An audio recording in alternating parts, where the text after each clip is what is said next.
My name is David Miller. I live in a quiet suburb outside Portland, Oregon, where the nights are calm and the mornings smell of pine and rain. But this peace you hear in my voice, it wasn't always there. There was a time when silence used to hurt. When I'd sit in this same room, counting the coins in my hand, wondering how I'd pay rent, wondering how life could turn so cold so quickly. And the one person I thought would stand beside me, my own brother Michael, was the one who walked away first. It's strange how life teaches you who truly loves you, not when you rise, but when you fall. Michael and I grew up together in this very town. He was always the confident one. Good in school, charming, the kind of person everyone trusted instantly. I admired him. I really did. He had dreams of becoming a corporate executive, while I wanted to build something of my own, a small business, something real, something that made me proud. When our father passed away, he left us little more than his old pickup truck and a few words written on a crumpled note. Take care of each other. That's all that matters. I tried my best to live by that line. Michael didn't. After college, he joined a big logistics company in the city and began earning well. I, on the other hand, started small, repairing home appliances out of my garage. It wasn't much, but it was honest work. The first few years were rough. Clients were few, bills were many. But what truly broke me wasn't the struggle. It was Michael's change. At first, he'd visit occasionally, a quick lunch, a pat on the back, a keep trying little brother. But as his life got busier and his suits got sharper, his tone changed. One evening, I asked him for help, not money, just a small loan to buy some tools I desperately needed for a project. He looked at me and smiled, the kind of smile that hides pity. David, he said, you're too soft for business. You don't have what it takes. Just find a job somewhere. This dream of yours, it's not going anywhere. That night, I didn't argue. I didn't defend my dream. I just nodded, thanked him for dinner, and walked home in the rain. What he didn't know was that I cried that night, not because of his rejection, but because I realized something deeper. He didn't see me anymore. To him, I was just the poor brother who never made it. For the next few months, I barely spoke to him. When our mother, Linda, asked why, I just said, "He's busy, Mom." I didn't want her heart to ache the way mine did. But words travel, and soon even she began to believe what he said, that I was wasting my time chasing a dream that would never work. I remember the day she asked me quietly at breakfast, "David, maybe you should listen to your brother. You've been working too hard for too little." I smiled. Because what else could I do? Sometimes even love doubts you. The truth is, I did fail many times. Machines broke down, clients disappeared without paying, and I barely had enough for food. I lived off coffee and hope. But I held on to one simple belief, that the only thing more powerful than money is patience. And so I waited. I learned. I worked quietly, day and night. I didn't know then that life was preparing me for something greater. Because one day, everything changed. It started with an old customer, a kind man named Mr. Reynolds, who owned a chain of electronic stores across the state. He had once watched me repair his old coffee machine, and he remembered how carefully I'd handled every part. "You ever thought about scaling up, David?" he asked. "You've got hands that fix things, not just machines but trust." Those words stayed with me. Within a year, I partnered with him to start a small repair company, Miller Tech Solutions. It began in a rented workshop behind a gas station. And though it was tiny, it was the start of something I could finally call mine. I didn't tell Michael. I didn't need his approval anymore. But fate has a strange sense of timing. Because 2 years later, when my company was worth more than his salary, and I had 30 employees under me, Michael came knocking again. And this time, his tone was different. He wasn't the proud brother anymore. He was the one in need. That's where my story truly begins. When the one who once ignored me came back, not out of love, but out of convenience.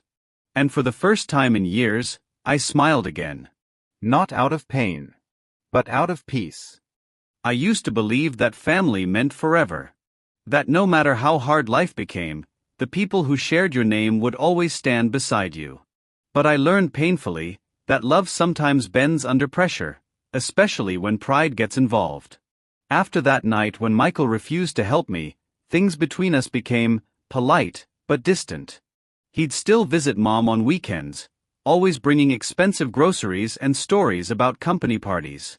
She'd beam with pride, telling neighbors how well her elder son was doing. And I'd just sit in the corner, smiling softly, pretending not to notice the way Michael avoided meeting my eyes. I wasn't angry. Not really.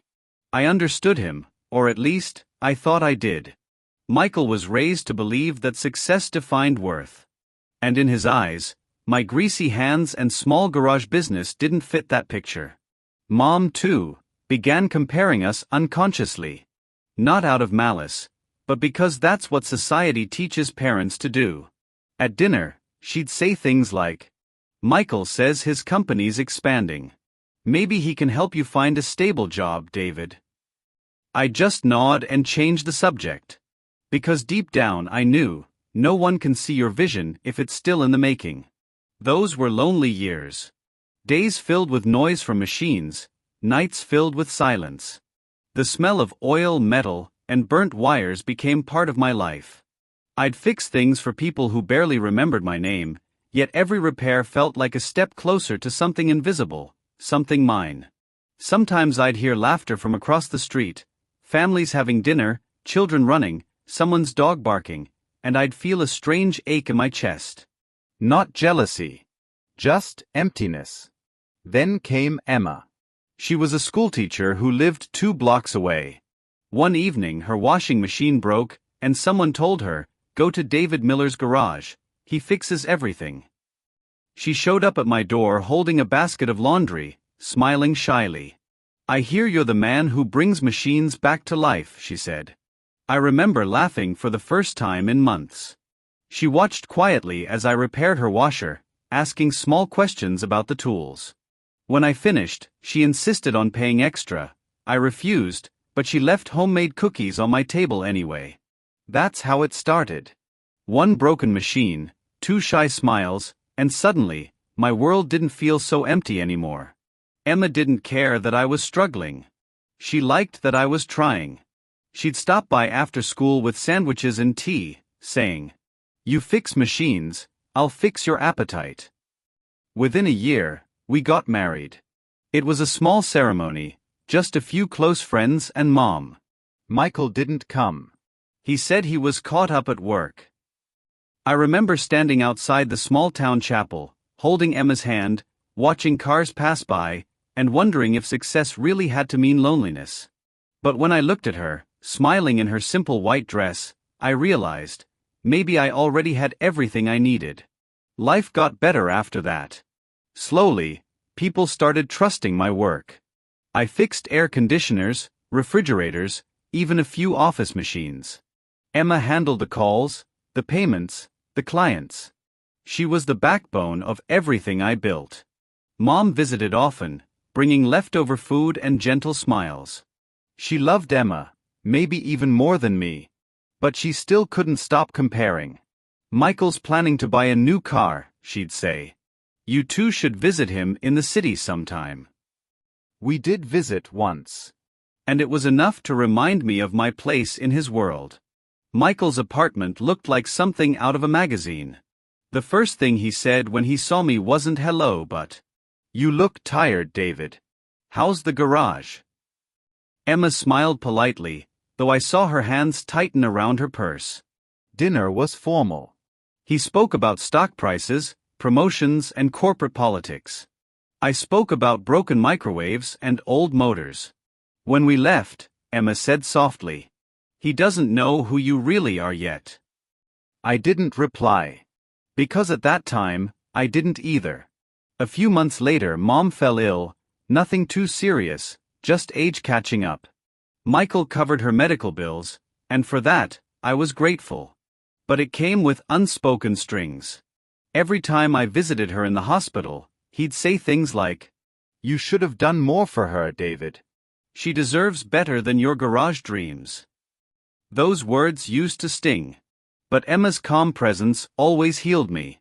She'd whisper, "One day they'll understand. Not because you'll prove them wrong, but because time will." And she was right. Time has a way of revealing truth without shouting. Then, just as things were finally turning hopeful, life tested me again. Emma fell sick, sudden, unexpected. Doctors called it an infection, something that spread too quickly to fight. 3 weeks later, she was gone. I buried her under a maple tree near our town's edge. That day, I didn't cry. I just sat there until the sky turned gray, thinking how everything I built seemed to fall apart again. Michael didn't attend the funeral. He sent flowers with a note that said, "Stay strong, little brother."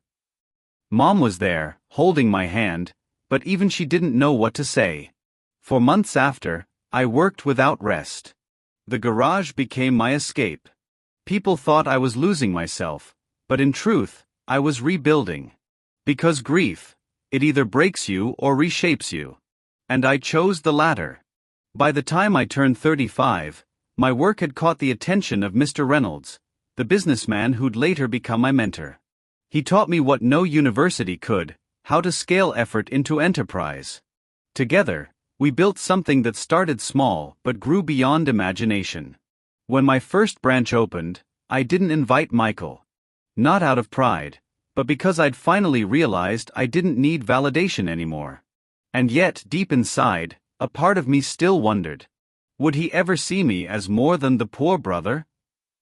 That question would soon be answered, in ways I never expected. Because when fate decided to turn the tables, it did so quietly, beautifully, and with poetic justice. And that was only the beginning of my calm revenge. Years passed, and time reshaped me in silence. The small workshop behind the gas station had grown into a proper facility. Walls freshly painted, staff uniforms clean and pressed, the faint smell of metal and ambition in the air. I used to wake up before sunrise, drive down that empty road, and unlock the doors to Miller Tech Solutions. There was something sacred about those mornings. The quiet hum of machines warming up, the way the first light touched the company's name on the signboard. It wasn't just a business anymore. It was proof. Proof that patience can build what pride never could. Mr. Reynolds and I had opened our third branch in a neighboring city. We had contracts with electronic retailers, office complexes, and even schools. Every invoice felt like a small victory. And though my success was never about revenge, I'd be lying if I said Michael didn't cross my mind from time to time. Not out of bitterness, but curiosity. I wondered if he ever thought about those words he'd once said to me. "You don't have what it takes." Fate, however, has its own rhythm. One evening, as I was locking up the office, my phone buzzed. It was Mom. "David," she said softly, "could you come for dinner this weekend? Your brother will be there too. I think it's time you two talk again." I hesitated. It had been years since Michael and I had spoken.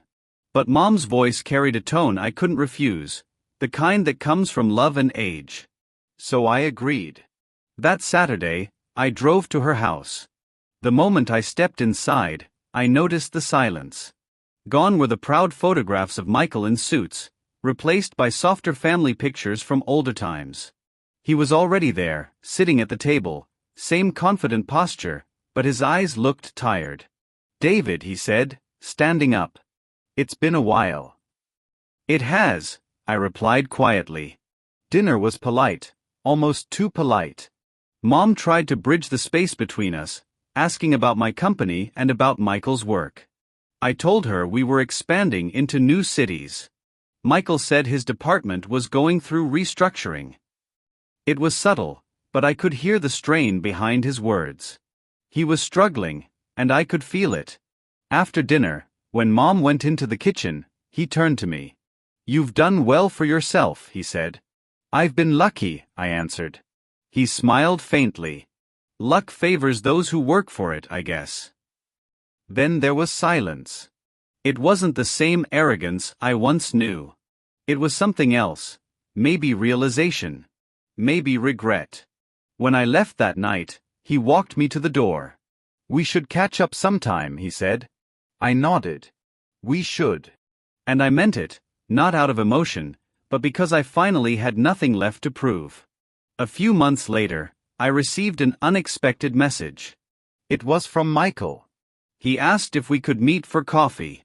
We met at a small cafe downtown, the kind with quiet jazz and people working on laptops. He looked different. The confidence was still there, but it had cracks now. After a few polite exchanges, he sighed deeply. "David, I'll be honest with you. Things haven't been good at work. The company's cutting positions. They're downsizing, and I might be next." I listened silently. "You've built something solid," he continued. "And I was wondering if you have any openings. Maybe I could help manage operations? I've got experience with logistics and finance." That moment, it felt like life had come full circle. Years ago, I had stood before him, asking for help, and he had turned me away with a smile. Now he was sitting across from me, asking for a chance, his pride wrapped in polite words. But revenge doesn't always come with rage. Sometimes it comes in silence, with the quiet strength of a man who no longer needs validation. "Michael," I said gently, "I appreciate that you'd think of me. But right now, our operations are full. I'll keep you in mind if something opens up." He nodded, forcing a smile.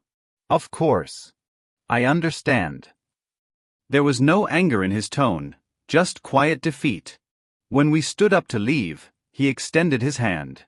"I'm proud of you, David," he said. "You made it." I shook his hand firmly. "We both did what we could," I replied. Over the next year, our paths crossed more often. Mom's health was declining, and family gatherings became frequent. Michael had found a smaller job in a regional firm, but his old spark was gone. He'd occasionally drop hints about money troubles, bills, mortgage delays, his car needing repairs. And I helped quietly. Not to humiliate him, but because that's what decent men do. I'd pay Mom's hospital bills before he could, or cover maintenance costs without mentioning it. He'd find out, of course. He'd call and say, "You didn't have to do that." And I'd reply, "I know." It wasn't pity. It was closure. One afternoon, Mom called me to her bedside. "You and your brother," she said, her voice weak, "you're all I have. Promise me you won't hold grudges. Family, it's more fragile than pride." I held her hand and smiled softly. "I don't hold grudges, Mom. I just remember the lessons." She nodded, as if she understood exactly what I meant. Months passed. Then one morning, I received another call from Michael, his voice shaky. "David, I need to talk. It's urgent." We met again, this time at his house. It wasn't the same polished place I remembered. Furniture was old, boxes stacked near the hallway. He looked pale, exhausted. "They laid me off," he said quietly. "After 15 years, just like that. They said I was too expensive for their new structure." He laughed bitterly, shaking his head. "Can you believe that? Too expensive." I stood there, hands in my pockets, listening to every word. "I just need a little time," he continued. "I'll get back up. I always do." He was trying to sound strong, but his eyes told another story. For a moment, I remembered that younger version of myself, standing in front of him years ago, begging for a chance, being told I wasn't enough. And now here he was, echoing that same desperation. But I didn't want him to feel what I once felt. So I placed a hand on his shoulder and said, "You'll be fine, Michael. You're smart. You'll find your way." He nodded silently, avoiding eye contact. In that moment, I realized something profound. Revenge wasn't about making someone else fall. It was about rising so peacefully that they could see, without words, what they had missed. As months rolled by, my company expanded further. We entered new markets, signed partnerships with manufacturers, and gained recognition in business journals. One of those magazines published a full feature, From Garage to Greatness, the story of Miller Tech Solutions. The article went viral locally. That week, Mom called me, voice full of pride. "Everyone's talking about you, David. Even Michael showed me the article." When I visited her that weekend, I saw it, the magazine lying neatly on the coffee table. Michael was sitting beside her, flipping through the pages silently. He looked up, eyes meeting mine. "You've done good," he said simply. "I guess I was wrong." I smiled softly. "We all are sometimes." He chuckled weakly. "You really built something special, huh?" "I just fixed what was broken," I said. There was no need for more words. He understood. Not through humiliation, not through anger, but through quiet truth. And that was enough. That year, Mom passed away peacefully in her sleep. Her last words to me were simple. "Stay kind, David. The world has enough people who win loud. Be the one who wins quietly." At her funeral, Michael stood beside me, shoulders trembling. When it was over, he turned and said, "I should have been more like you." I looked at him, the same man who once believed I was nothing, and I saw not a rival, but a broken reflection of pride. "No," I said softly. "You should just be better than who you were." That day, something shifted between us. There was no apology spoken, no forgiveness demanded. But sometimes, silence carries more weight than words. Time went on. Michael eventually found work again, not glamorous but steady. We started talking more, sharing dinner sometimes, even laughing. He never asked me for help again. And I never brought up the past. Because real peace doesn't come from reminding others how they failed you. It comes from knowing you no longer need to. That was the season when life truly turned the tables. Not through revenge, but through quiet, undeniable balance. By the time Miller Tech Solutions reached its 4th year, we weren't just surviving, we were leading. We handled contracts from 3 major electronics retailers, and my team had grown to nearly 70 employees. Each time I walked through those workshop doors, I felt something I hadn't felt in years: pride. Not the loud kind that needs to be shown off, but the quiet kind that sits deep in your chest. I often thought of my father's note, "Take care of each other." For a long time, I believed I had failed that promise. But now, standing in that sunlit office, I realized, maybe I was just fulfilling it differently, by becoming someone strong enough to forgive. That morning, my assistant Rachel walked in holding a sleek gray envelope. "This came for you, sir," she said. "From Cooper Logistics." I froze. That was Michael's company. I opened the letter carefully. Inside was a formal request. They were seeking a service provider for their entire repair and maintenance department. In simpler words, they wanted to hire my company. I stared at the page for a while, reading the words over and over, not because I didn't understand them, but because I couldn't believe how life had come full circle. I didn't respond immediately. For the first time in years, I allowed myself to smile. Not out of arrogance. Not out of revenge. But because fate had written a scene too poetic to ignore. When we met 2 weeks later, he looked almost the same, except for a few gray hairs and a nervous smile that couldn't quite hide the cracks. He extended his hand. "David," he said, "it's been a long time." I nodded, shaking it firmly. "Yes, it has." There was silence between us. Not anger. Not resentment. Just distance. He gestured for me to sit, sliding the contract across the table. "We've heard great things about your company," he said. "Our management believes a partnership would be mutually beneficial." His tone was professional, but his eyes told another story, one of quiet disbelief. He hadn't expected me to succeed. "It's funny," I said calmly, "how the world spins. A few years ago, I was the one asking you for help. Now you're asking me." He looked down, embarrassed. "I was young, David. Stupid. I didn't mean to." "You don't need to explain," I interrupted gently. "It's all in the past." But deep down, I knew the moment had arrived. This wasn't about revenge, not the kind that burns. This was about balance. Over the next few weeks, our companies began working together.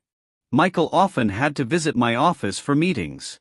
Each time he stepped into my space, where employees greeted me with respect, where my name was etched on the glass door, I could see his pride shrinking just a little.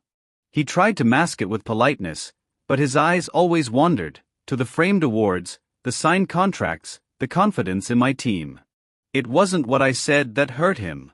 It was what he saw. And I never once rubbed it in. That was my revenge. Silent. Controlled. Earned. One Friday afternoon, while reviewing reports, my assistant buzzed in. "Your brother's here to see you, sir." I looked up from the paperwork. "Send him in." Michael entered, holding a small box. He smiled awkwardly. "I thought I'd bring something for old time's sake," he said. Inside was a vintage wristwatch, the same model our father used to wear. "I found this in Mom's old things," he continued. "Figured you should have it." I held it carefully. The metal was scratched, but the ticking was steady. "Thank you," I said softly.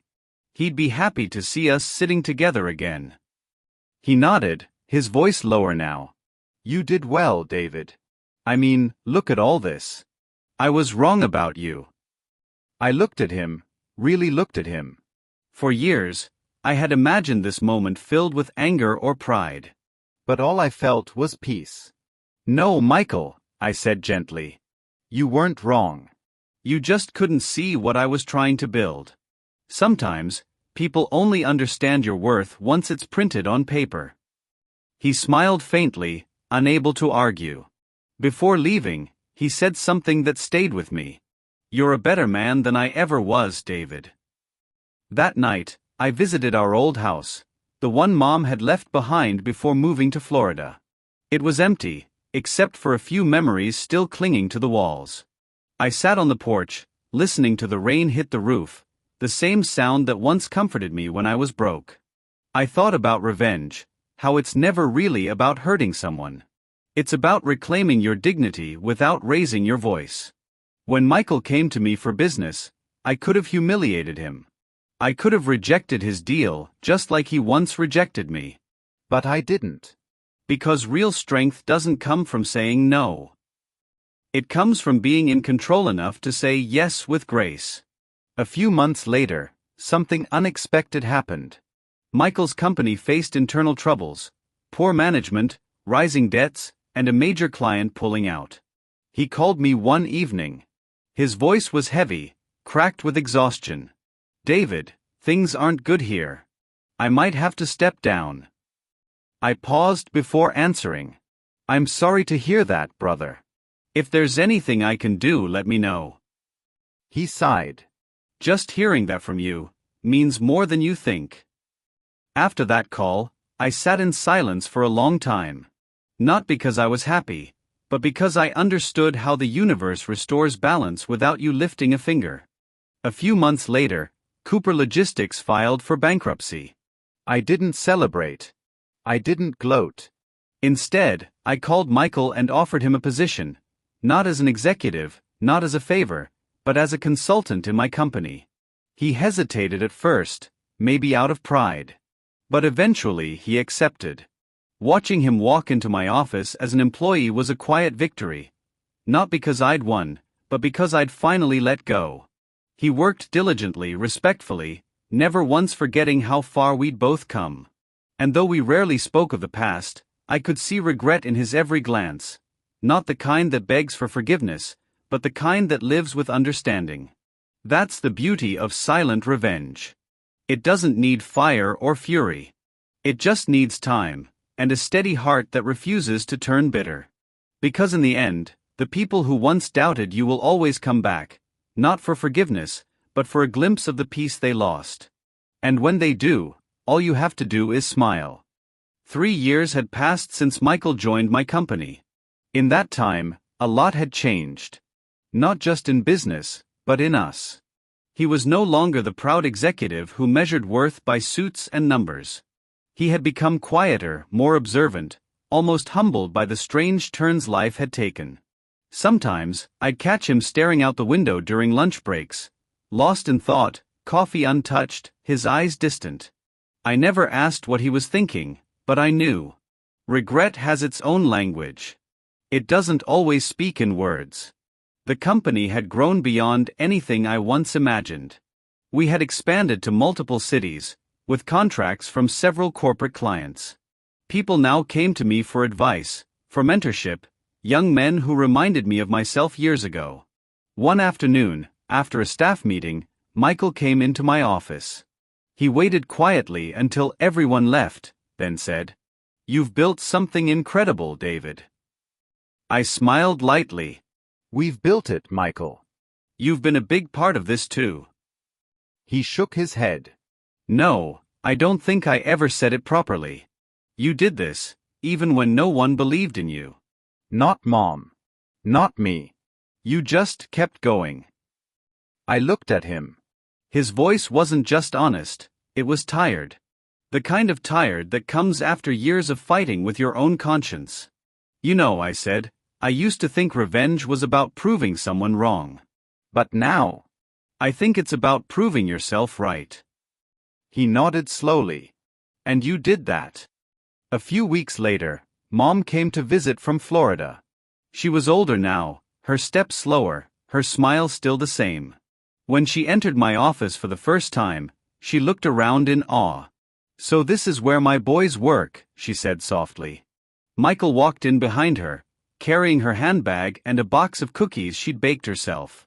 The three of us sat together for the first time in years. No tension, no pride, no unspoken weight between us.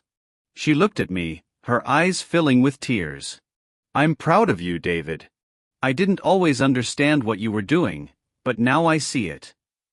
I smiled. "It's all right, Mom." "You believed in us in your own way." She turned to Michael. "And you, my eldest. I hope you've learned to be gentler with your brother." He lowered his gaze and whispered, "More than you know." For a moment, silence filled the room, but it wasn't uncomfortable anymore. It was healing. That evening, after she left, Michael and I drove to the lake where our father used to take us fishing. The same wooden dock still stood, weathered and creaking under our feet. The sun was setting, painting the water with streaks of orange and gold. Michael stood beside me, hands in his pockets. "You ever think about Dad?" he asked. "Every day," I said. "Especially that note he left, 'Take care of each other.'" He sighed. "I failed that, didn't I?" "No," I said quietly. "You just took longer to learn it." He nodded, eyes glassy but calm. "You know, when you were struggling, I told myself I was being realistic. That I was saving you from wasting your time. But truth is, I just couldn't handle seeing you dream bigger than me." I looked at him, surprised by his honesty. "That's a hard thing to admit." "Yeah," he said softly. "And I think that's why life humbled me. It had to." The wind rippled across the lake. For the first time in years, I saw the brother I grew up with. Not the proud man who once looked down on me, but the boy who used to race me to this same dock, laughing barefoot through the grass. In the weeks that followed, things between us became easy. We didn't talk about the past much. We didn't need to. We'd already said everything through our actions. He worked hard, treated every employee with respect, and often stayed late helping the younger staff. Once, I overheard him telling one of the new recruits, "Don't ever underestimate a small start. Every big thing you see began in someone's garage." I smiled when I heard that. Because that line wasn't his. It was mine. Years ago, I'd said the same thing to him, when he laughed at my little workshop. Now he was passing it on. That's how life balances itself, not with punishment, but with perspective. One Friday, as the office closed for the weekend, Michael came to my desk with a small envelope. "This is for you," he said. Inside was a handwritten note. It read, "For every time I doubted you, thank you for not giving up on yourself. You didn't just build a business, David. You built me back into your brother. I looked up at him. Words failed me for a second. All I could do was shake his hand. We're good, Michael, I said quietly. We've always been. We just took a long way around. He smiled. Yeah. But maybe that's how it was supposed to happen. That night, I sat on my porch, watching the sky turn darker by the minute. I thought about everything: the betrayal, the years of silence, the unexpected reunion, the balance that life had restored. Revenge had brought me peace, but not in the way I expected. It didn't come from seeing him fail. It came from watching both of us grow, from anger to understanding. Because in the end, the person I truly wanted to prove something to wasn't him. It was me. The man who once cried in the rain after being told he'd never make it. The man who kept going when no one was watching. And I realized something that night. Success doesn't make revenge sweet. Forgiveness does. Years later, when I told this story to a group of young entrepreneurs at a local seminar, one of them asked, "Mr. Miller, what's your biggest lesson from all this?" I paused, smiling slightly. That sometimes silence is the best revenge. You don't have to fight every battle. Some people only understand your worth when you stop trying to prove it. The room was quiet. Everyone was listening. And for a moment, I saw my younger self sitting in that audience, tired, doubted, hopeful. I wanted to tell him, don't rush. Let time do the talking. Because time has a way of rewarding patience and humbling pride. As I turned off the last light and locked the door behind me, I whispered softly, to the memory of my father, to the years that tested me, and to the silence that saved me. You were right, Dad. Taking care of each other is all that matters. I just had to learn it the hard way. Sometimes, the best revenge is living well, quietly, humbly, and at peace. I'm older now.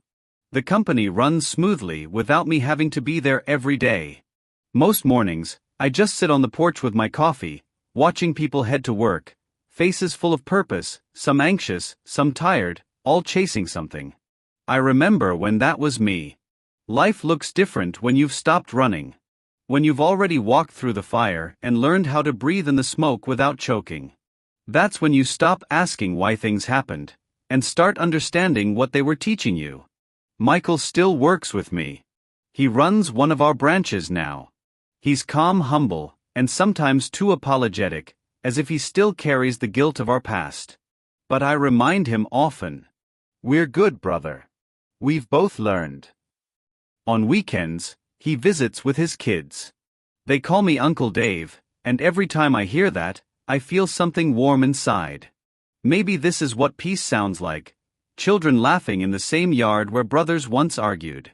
There's a small frame in my study, my father's handwriting from that note he left us. Take care of each other. I used to think it was a command. Now I see it as a reminder, a way to stay human even when life hardens you. When you're young, you think winning means being right. But when you've lived long enough, you realize that winning means being at peace. One rainy afternoon, I found an old box in the attic, full of letters, blueprints, and the early sketches from my garage days. The ink was faded, the paper rough, but as I touched each sheet, memories came flooding back. Nights without sleep, days without food, dreams that refused to die. I smiled. Not because I made it, but because I never quit. I folded one of those old papers, my first business plan, written in pencil, and slipped it into my desk drawer. It reminded me that everything big starts small, and everything small begins with belief. Sometimes I visit the office unannounced. I don't give speeches or check performance reports. I just walk through, listening to laughter, watching young faces full of ideas. They don't know my story, at least not the whole of it. But every once in a while, someone will recognize me from the framed photo in the lobby. They'll smile shyly and say, "You're the founder, right? You must be proud." And I always answer the same way. Proud, yes. But more grateful than proud. Because gratitude lasts longer than pride ever will. When I look at that name, Miller Tech Solutions, I don't just see a business. I see every night I spent fixing broken things, not just machines but my own self. I see the betrayal that once broke my heart, and the silence that rebuilt it stronger. People think revenge is about hurting someone. It's not. It's about proving to yourself that you were always enough, even when others couldn't see it. Sometimes, I think about that day in Michael's office, the one when he asked me for the partnership. How he couldn't meet my eyes. How I chose to help instead of hate. If I had turned him down back then, maybe he would have never learned humility.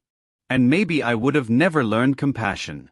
We both needed that moment, not as enemies, but as brothers who had lost their way and found it again. Last winter, we buried Mom. She passed away quietly in her sleep. At her funeral, Michael stood beside me. No suits, no business talk, just two sons remembering their mother. After everyone left, he placed his hand on my shoulder and whispered, "Dad was right. You really did take care of us." I didn't answer. I just nodded. Sometimes silence says everything. That lake hasn't changed much. The same wooden dock. The same slow waves. The same quiet air that always knew how to listen. I come here often, not to think, but to feel. To remind myself that the man who once sat here broken is gone. And in his place sits someone who learned that peace isn't found after revenge. It's found after forgiveness. Because forgiveness doesn't mean you forget. It means you remember without the pain. Every story has an ending. But some stories don't end in fireworks or applause. They end in calm. In mornings where your heart doesn't rush, your phone doesn't matter, and your past feels like an old movie you can finally watch without tears. Mine is one of those stories. It began with humiliation, passed through silence, and ended with peace. And if you ask me now, was it worth it? Yes. Every second. Because I didn't just get even. I got better. Sometimes silence is the best revenge. Because silence lets time do what anger never can. It lets the truth speak for you.